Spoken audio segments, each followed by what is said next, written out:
The summer of 1940 was supposed to mark the fall of Britain. Europe had already been crushed under Hitler's boots. France had surrendered. Norway and the Low Countries were occupied, and the British Expeditionary Force had fled across the Channel from Dunkirk, leaving its heavy weapons behind. The only thing standing between Nazi Germany and total dominance of Western Europe was a small, exhausted group of British pilots and their worn-out machines. The Luftwaffe, Germany's mighty air force, had every advantage: more planes, more experienced crews, and complete control over when and where to strike. The plan was simple: destroy the Royal Air Force, gain control of the skies, and then launch Operation Sea Lion, the invasion of Britain. For weeks, the Luftwaffe carried out this plan with brutal precision. They targeted radar stations, command posts, and most importantly, RAF airfields. These airfields were the lifeblood of British defense. Every time a runway was cratered, every hangar destroyed, every pilot killed or grounded, the RAF's ability to defend itself shrank. The German attacks were relentless. Bombs fell day after day, crippling squadrons and scattering pilots. Many airfields were on the brink of being abandoned. Mechanics worked without sleep, repairing damaged planes under fire. Replacement pilots, some with only a few hours of flight time, were rushed into combat, often dying on their first mission. Britain was bleeding, and the Luftwaffe could smell victory. Then, in early September, everything changed, not because of a strategic reassessment or a brilliant new plan, but because of Adolf Hitler's temper. One night, a small group of German bombers, likely off course, accidentally dropped bombs on London. The attack killed civilians and enraged the British public. Winston Churchill, Britain's Prime Minister, seized the opportunity. Within days, he ordered a retaliatory strike on Berlin. The raid did little physical damage, but it struck a deep nerve in Hitler's ego. The German leader had promised his people that the capital of the Reich was untouchable, protected by their invincible air force. The fact that British bombers had managed to reach Berlin was humiliating. Instead of recognizing the raid for what it was, minor act of defiance, with no strategic impact, Hitler saw it as a personal insult. He demanded vengeance. The focus of the air campaign shifted overnight. The Luftwaffe's orders changed from targeting the RAF's infrastructure to bombing London and other major cities in what became known as the Blitz. The goal was no longer to destroy the RAF's fighting capability, but to terrorize the British people into surrender. It was one of the most emotionally driven and militarily disastrous decisions in history. The Luftwaffe's commanders, including Gring, went along with it, perhaps too afraid to challenge Hitler's will. At first, the German High Command believed the bombing of London could still serve a purpose.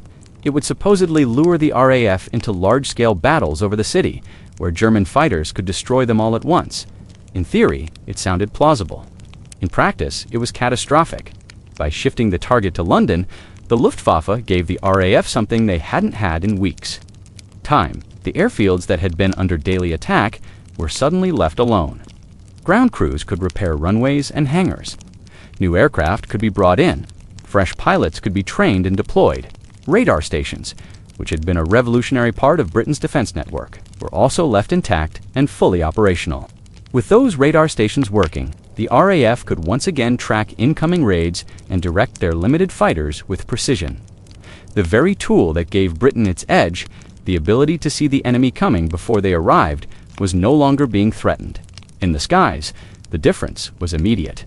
Before the switch, British Fighter Command was hanging by a thread. Squadrons were being wiped out faster than they could be replaced. But after the Luftwaffe redirected its fury toward London, the RAF stabilized.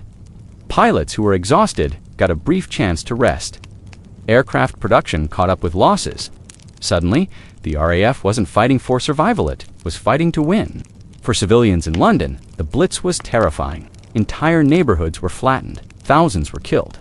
But for the military, the strategic situation was improving by the day. Every German bomb dropped on London was a bomb not dropped on an RAF base. Every German fighter protecting bombers over the city was one not hunting British aircraft over their airfields. Hitler's decision, made in anger, shifted the entire momentum of the battle. By mid-September, the results were clear. The RAF, once on the brink of collapse, was now inflicting heavy losses on the Luftwaffe. German bomber formations flying toward London were being shredded by British Spitfires and Hurricanes. The Luftwaffe, which had expected to break the RAF within weeks, found itself bleeding aircraft and pilots faster than it could replace them. On September 15, 1940, a day now remembered as Battle of Britain, the Luftwaffe launched its largest daylight raid against London. More than 1,000 aircraft took part. The RAF met them head. By the end of the day, the Germans had lost nearly 60 aircraft, while the RAF lost less than half that number. The message was clear. The Luftwaffe no longer controlled the skies. Within weeks, Hitler postponed the invasion of Britain indefinitely. Operation Sea Lion was shelved, never to be revived. The Royal Air Force had survived.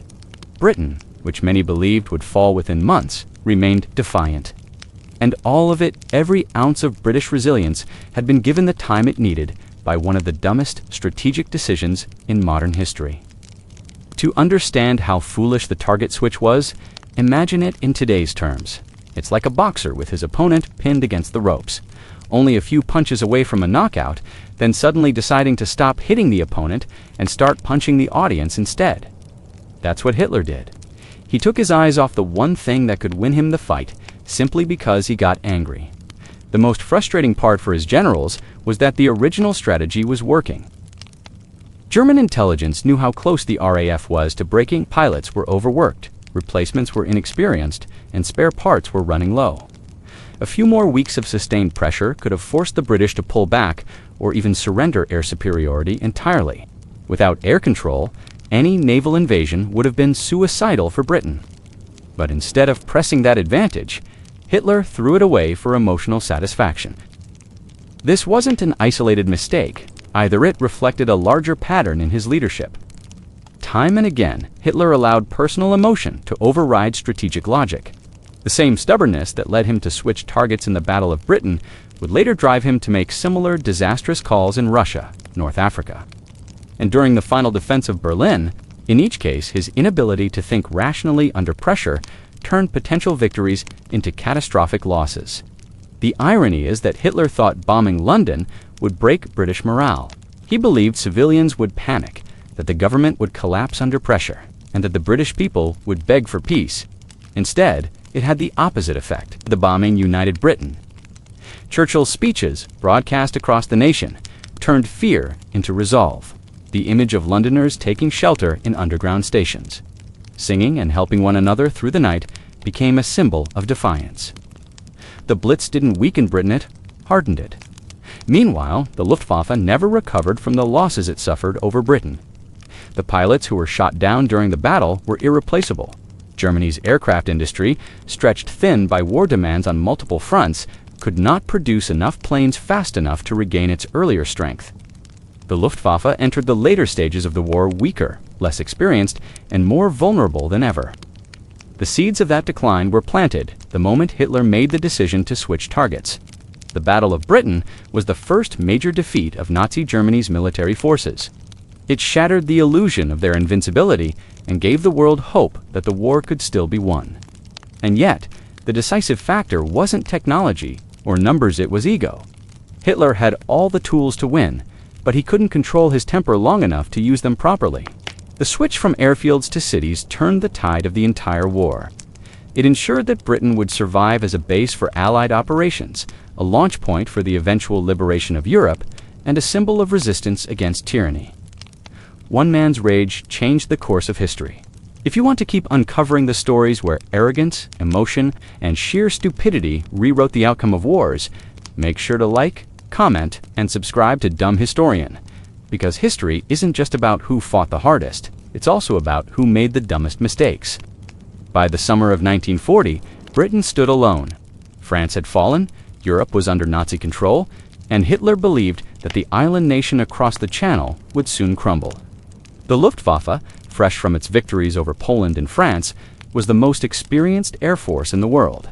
Its mission was clear: destroy the Royal Air Force, gain air superiority, and pave the way for Operation Sea Lion, the planned invasion of Britain. In the early stages of the Battle of Britain, the Luftwaffe strategy was brutally effective. Day after day, waves of German bombers, escorted by Messerschmitt Bf 109 fighters, targeted RAF airfields, radar stations, and communication hubs. The British pilots, flying the famous Spitfires and Hurricanes, fought fiercely. but they were stretched to the breaking point. Airfields were cratered and smoking. Pilots were dying faster than replacements could arrive, and aircraft production was struggling to keep pace with losses. By late August 1940, the RAF's situation was dire. Fighter command was on the verge of collapse. German intelligence reports correctly identified that continuous pressure on the airfields would soon cripple the RAF's ability to fight.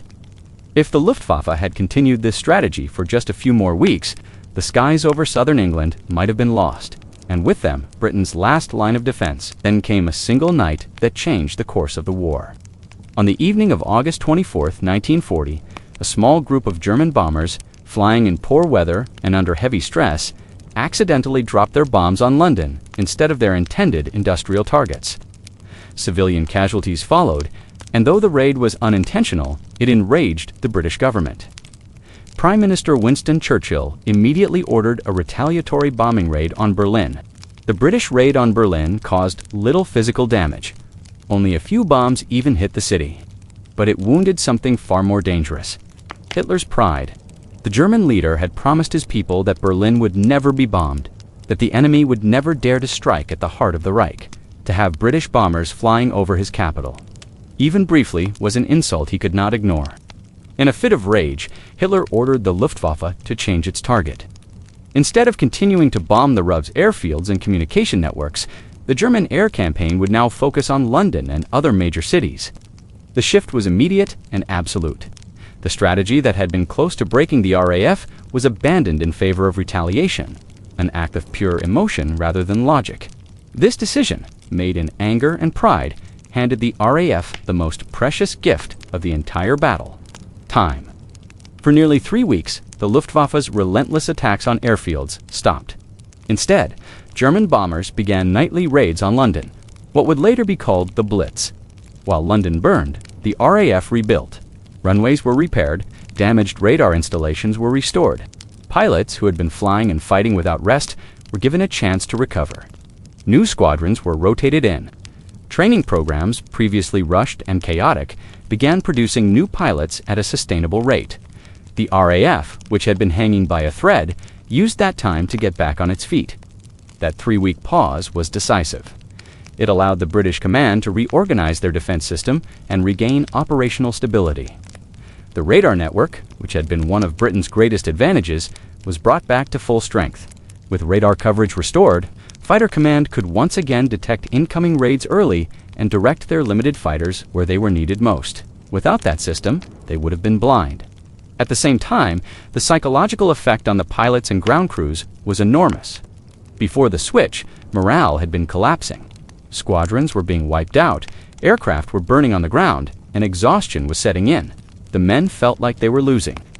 But once the bombing shifted to London, the immediate threat to their bases eased. They could sleep, regroup, and repair their aircraft in relative safety. The Luftwaffe, without realizing it, had given them the breathing space needed to survive. Meanwhile, the German pilots were facing a new challenge. Bombing London was not the same as bombing an airfield. The targets were larger, less precise, and spread across vast urban areas. The missions required longer flights and heavier bomb loads, which limited the number of fighters that could provide escort. British fighters operating over home territory could refuel and return quickly, while the German fighters had limited range and often had to leave the bombers unprotected on their way back. The result was devastating for the Luftwaffe, increasing losses for little strategic gain. The shift also revealed a dangerous flaw in German intelligence. The Luftwaffe leadership believed that the RAF was nearly defeated, that it had only a handful of operational squadrons left.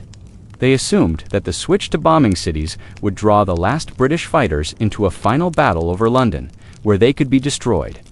But this was a catastrophic miscalculation. The RAF was far from finished, and the respite allowed them to recover faster than the Germans imagined. As the attacks on London intensified, the RAF returned stronger than before. British fighters now intercepted German bombers in greater numbers, and the Luftwaffe began losing aircraft at unsustainable rates. German bomber crews, who had expected to face minimal resistance, were shocked to find fresh squadrons of Hurricanes and Spitfires waiting for them. The attrition began to shift in Britain's favor. On September 15, 1940, the Luftwaffe launched one of its largest raids on London. Over 1,000 aircraft filled the skies, expecting to crush what they thought was the RAF's last stand. Instead, they met a coordinated, relentless defense, radar-guided interception, disciplined formations, and experienced pilots turned the battle into a massacre. By the end of the day, the Luftwaffe had lost over 60 aircraft, double the RAF's losses. That day, remembered as Battle of Britain Day, marked the turning point. After that, the Luftwaffe's momentum broke. Their losses were too high, their crews too exhausted, and their aircraft too few. The invasion of Britain, which depended on air superiority, was quietly postponed and eventually abandoned. What had begun as an air campaign meant to destroy the RAF had turned into a failed bombing campaign against civilians, one that hardened British resolve instead of breaking it. The irony is that Hitler's decision, made in an emotional outburst, may have been one of the single greatest strategic mistakes of the entire war. By reacting to a symbolic act, a few bombs dropped on Berlin, he gave up the one opportunity he had to knock Britain out of the fight. The Luftwaffe was designed for tactical air support, not for strategic bombing. It was never meant to win wars by destroying cities. Its strength lay in precision strikes against military targets, and those were exactly the targets it abandoned. If Hitler had kept his focus on the RAF's infrastructure, the British fighter defense might have collapsed within weeks. Without the RAF, London and the Channel would have been open to invasion. Operation Sea Lion might still have failed for logistical reasons, but Britain's ability to defend itself from the air would have been crippled. Instead, the shift in strategy allowed the RAF to rebuild and ultimately to endure. The story of that critical 3-week reprieve is one of the most dramatic what-ifs of World War II. It shows how wars can hinge not only on technology or numbers, but on human emotion, on pride, anger, and impulsive decisions. Hitler's desire for revenge over logic handed his enemy exactly what they needed to survive. The skies over Britain could have belonged to Germany. Instead, the Luftwaffe's bombs fell on civilians, while the RAF recovered in the shadows, preparing for the day they would take back the air. When Hitler switched the Luftwaffe's focus from RAF airfields to British cities, it wasn't just a change in targets, it was a change in the entire purpose of the campaign. The Luftwaffe's mission went from a cold, calculated military operation to an emotional crusade for revenge. On paper, it might have looked like a shift in strategy. In reality, it was a blunder born out of anger, pride, and a complete misunderstanding of how wars are actually won. The original German strategy had been brutally efficient. The Luftwaffe had come dangerously close to achieving its primary goal, destroying the Royal Air Force as a fighting force. The RAF was stretched to the breaking point. Pilots were exhausted, planes were scarce, and the ground crews were barely keeping up with constant repairs. By late August 1940, Britain's defense network was teetering. Airfields were being hit daily, radar stations were damaged, and the system that coordinated fighter response, the command and control backbone of fighter command, was under severe pressure. Then, in one impulsive moment, that pressure vanished. The Luftwaffe stopped hitting the nerve centers of British defense and instead turned its bomb sights on the cities. For a few days, the RAF didn't believe its luck. Suddenly, their airfields weren't being bombed. The radar masts that had guided their interceptors were left standing. The control centers that directed squadrons to their targets were spared. It was as if the enemy had voluntarily taken their foot off Britain's throat. For the German generals, this wasn't what they'd trained for. They knew that control of the air was essential before any invasion could take place. Without it, Operation Sea Lion, the planned invasion of Britain, was a fantasy. The German Navy was no match for the Royal Navy. The only way to keep the British fleet from annihilating German transports was through air superiority. The Luftwaffe had to knock the RAF out first. Everyone in the chain of command knew it except Hitler. Hitler wasn't thinking strategically anymore. He was thinking emotionally. The bombings of London and other cities, collectively known as the Blitz, were meant to break the will of the British people. He believed that if he could terrorize the population, he could make them fear for their lives. Night after night, they would turn against their government and demand peace. It was a theory rooted not in military logic, but in arrogance. Hitler thought he understood the psychology of nations. He didn't. The Blitz did destroy large parts of London, Coventry, and other cities. Entire neighborhoods were leveled. Thousands of civilians were killed, and countless more were left homeless. But instead of breaking British morale, it did the opposite. It unified the country in a way no speech or propaganda could have. The shared experience of surviving night after night of air raids created a sense of collective defiance. People helped each other through the ruins, singing in underground shelters, joking about the jerry bombs, and taking pride in their endurance. The British government used this spirit brilliantly. Churchill's speeches transformed suffering into courage, turning each bombed street into a symbol of resistance. So, while the Luftwaffe was inflicting terrible suffering, it wasn't achieving anything of military value. The British war machine was still intact. The aircraft factories in the Midlands continued producing Spitfires and Hurricanes. The RAF's operational strength actually began to recover. With the airfields no longer under constant bombardment, Fighter Command could reorganize. Planes that had been grounded for lack of spare parts were repaired. New squadrons were formed.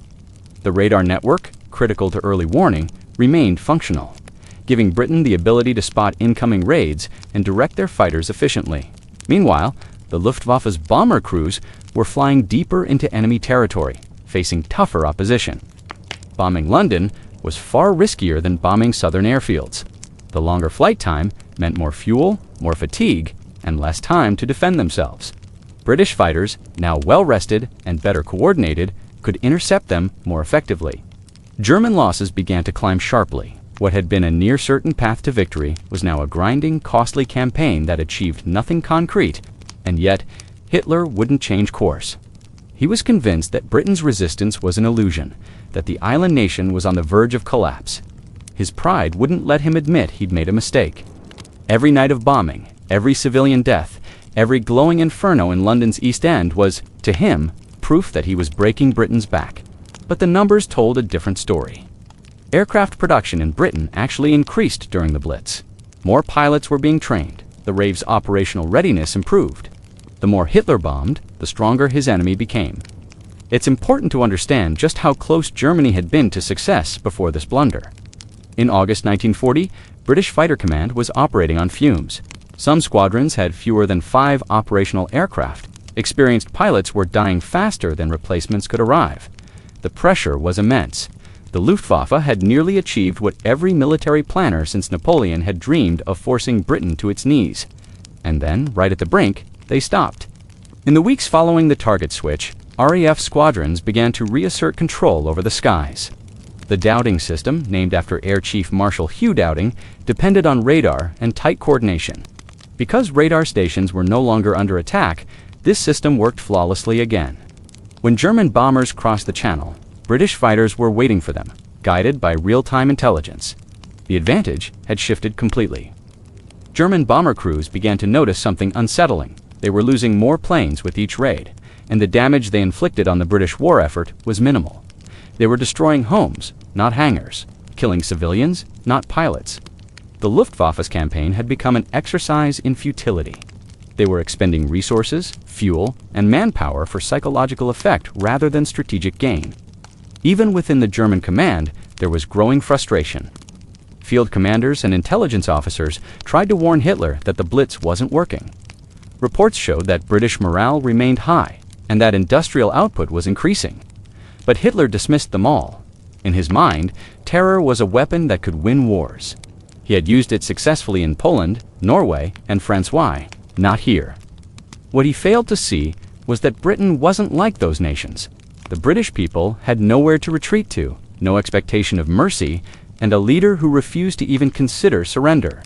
By the end of 1940, it was clear to anyone paying attention that the Luftwaffe's campaign had failed. Britain still stood, and the RAF was stronger than ever.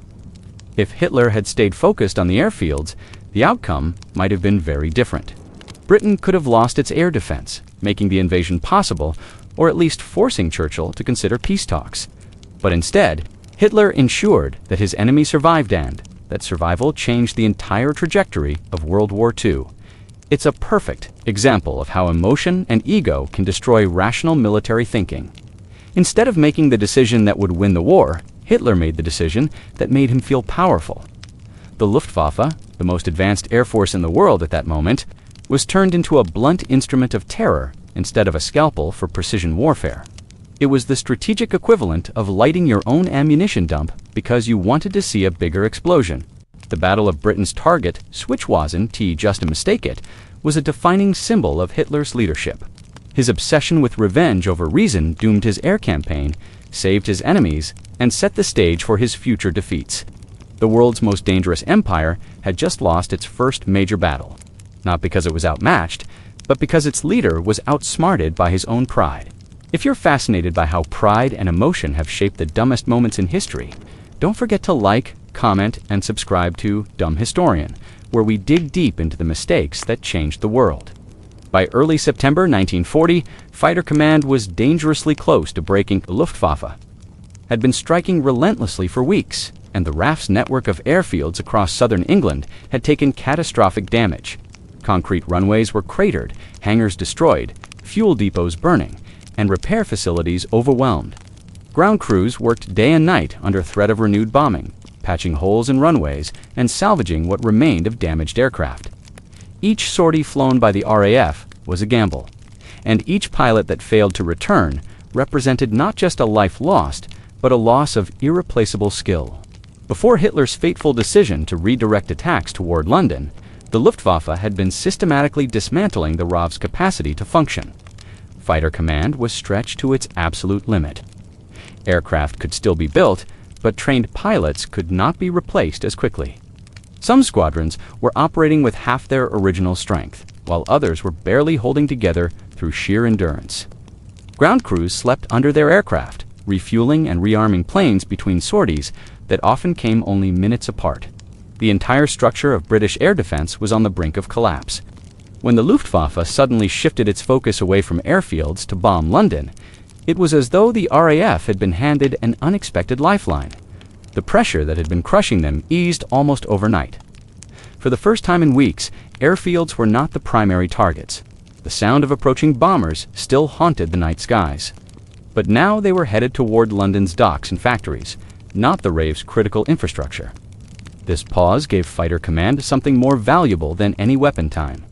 It allowed them to reorganize, regroup, and rebuild their shattered defense system. Repairs began immediately.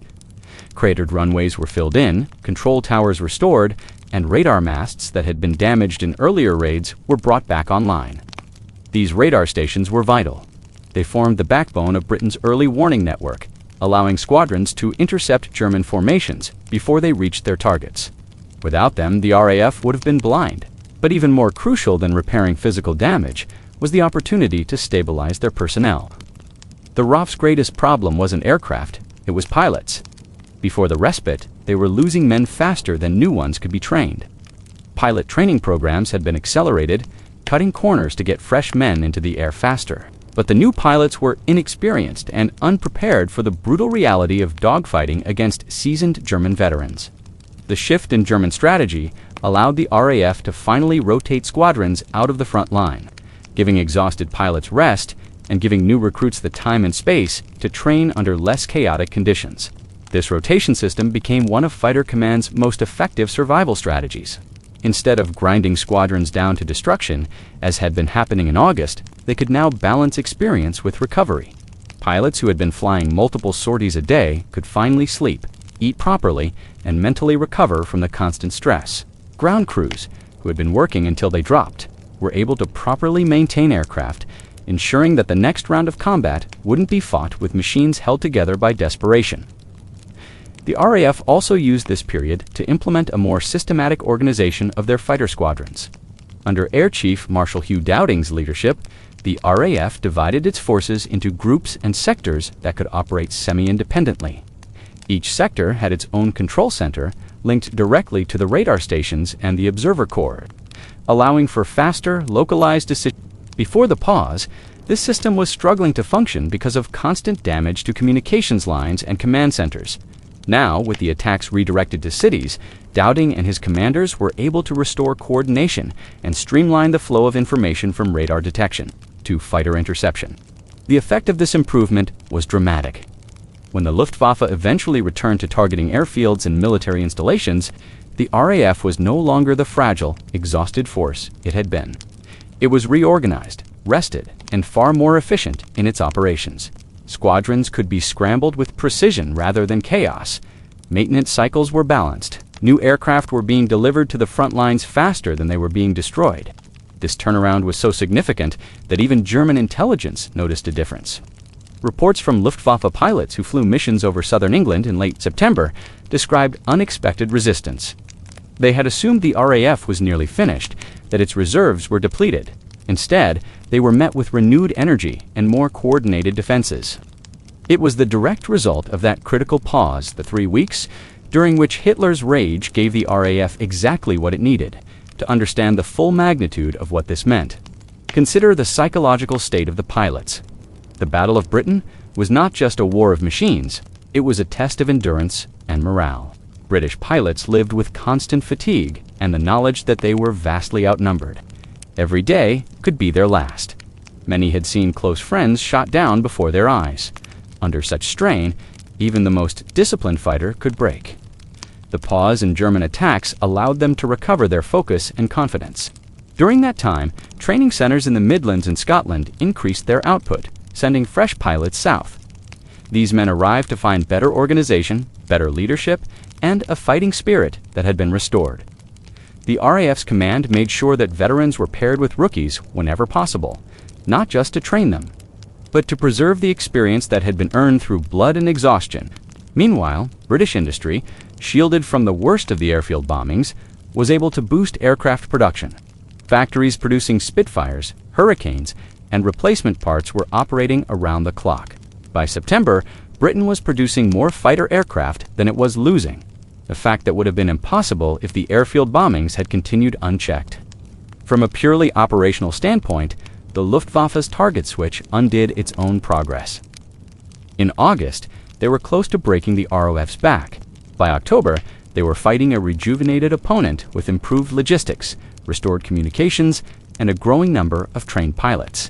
The irony is that this entire chain of events, the RAF's recovery, the successful rotation of pilots, and the strengthening of their command system, all stemmed from one emotional decision made by Hitler. His need for revenge on London blinded him to the strategic logic that his own air marshals understood. Had he continued the pressure on the airfields for just a few more weeks, fighter command might not have survived. When the Luftwaffe eventually realized its mistake and resumed attacks on military targets, the opportunity had passed. The RAF was no longer vulnerable. The rotation system ensured that pilots were never pushed to the same breaking point again, even as casualties mounted later in the Blitz. The British air defense network was strong enough to sustain the fight indefinitely.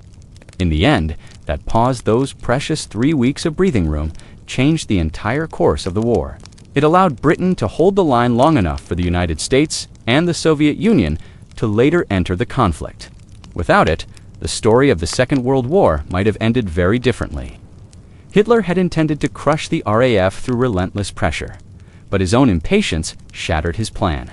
The shift away from the airfields gave the RAF time to reorganize its squadrons, rotate its pilots, repair its infrastructure, and strengthen its chain of command. It transformed a crumbling defense into a resilient, coordinated force.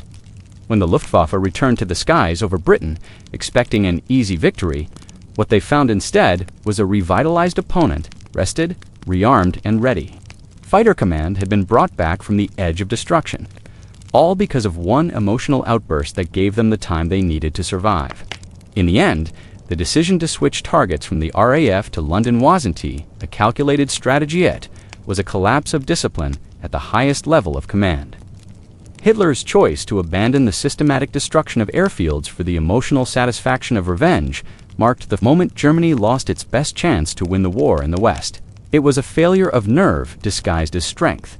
On the surface, it looked like bold leadership, a defiant response to British bombings of Berlin.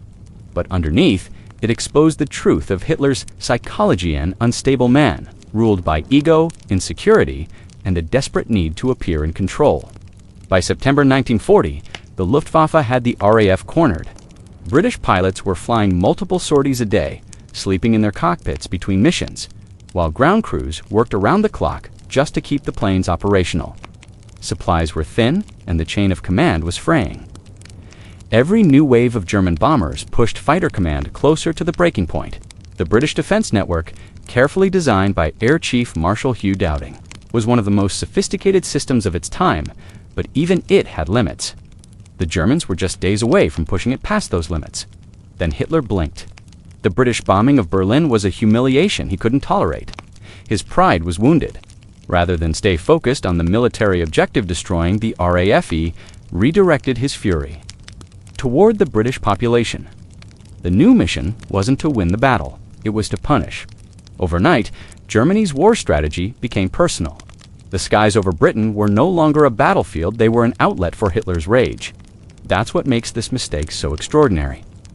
Hitler had been obsessed with projecting the image of an unshakable leader. But this decision exposed how easily his emotions controlled him. Instead of finishing off the RAF, he allowed his need for revenge to cloud his judgment.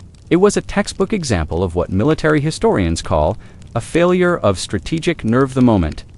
A commander loses sight of the long-term objective because of short-term emotional gratification. The Luftwaffe's top brass knew the risks. Commanders like Hermann Göring and Hugo Sporrell understood that without air superiority, Operation Sea Lion, the planned invasion of Britain was doomed. The German Navy couldn't protect an invasion force across the English Channel as long as the RAF still existed.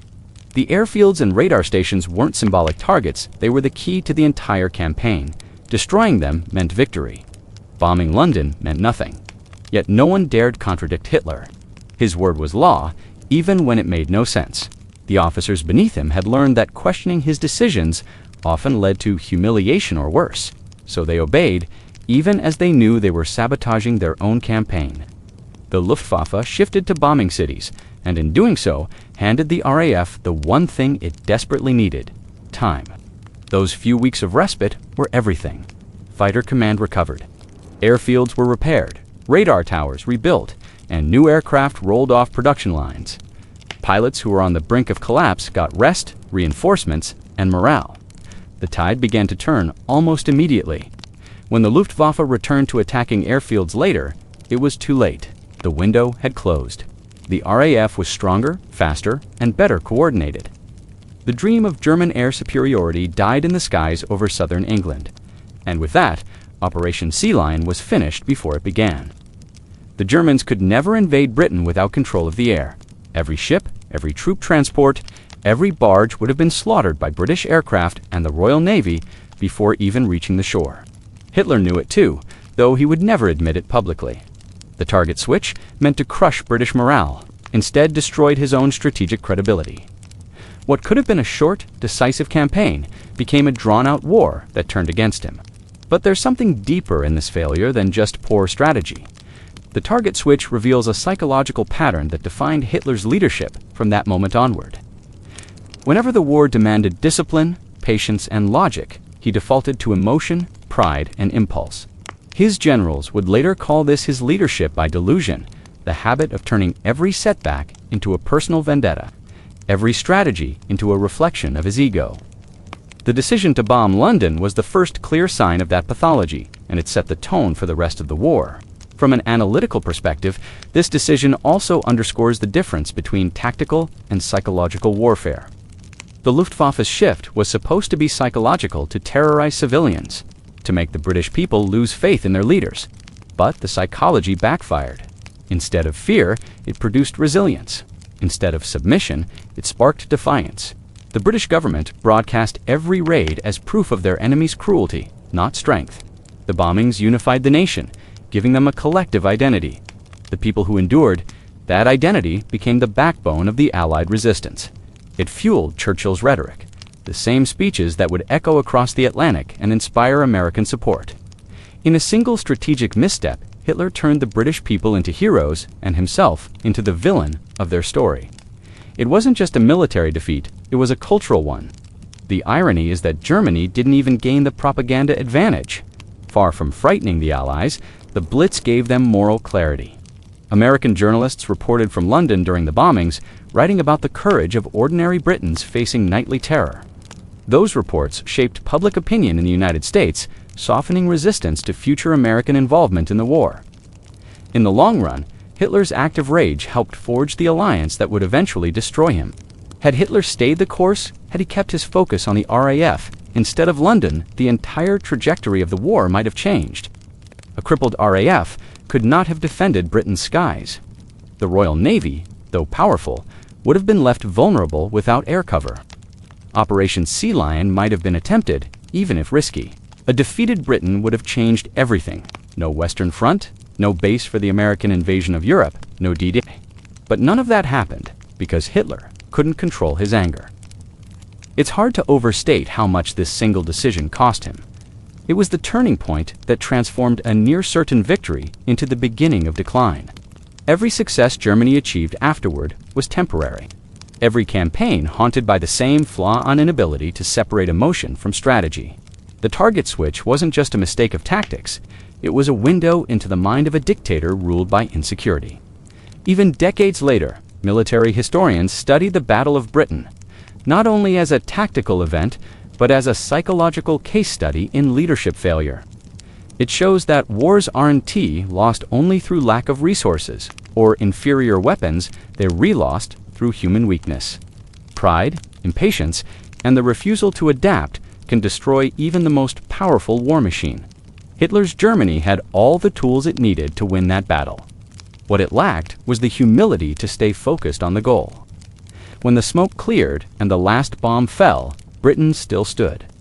The RAF had survived, bloodied but undefeated, and Hitler, the man who had never accepted failure, had to face a truth he couldn't process. He had lost the first major battle of his empire, not to superior firepower, but to his own lack of control. The Battle of Britain became the symbol of defiance against tyranny, and the target switch became the lesson of what happens when vengeance replaces vision. It marked the moment when Hitler's myth of invincibility began to crumble, and with it, the fate of Nazi Germany was sealed. If you found this breakdown of one of history's most self-destructive decisions fascinating, don't forget to like, comment, and subscribe to Dumb Historian, where we uncover how pride, ego, and emotion shaped the dumbest moments that changed the world forever.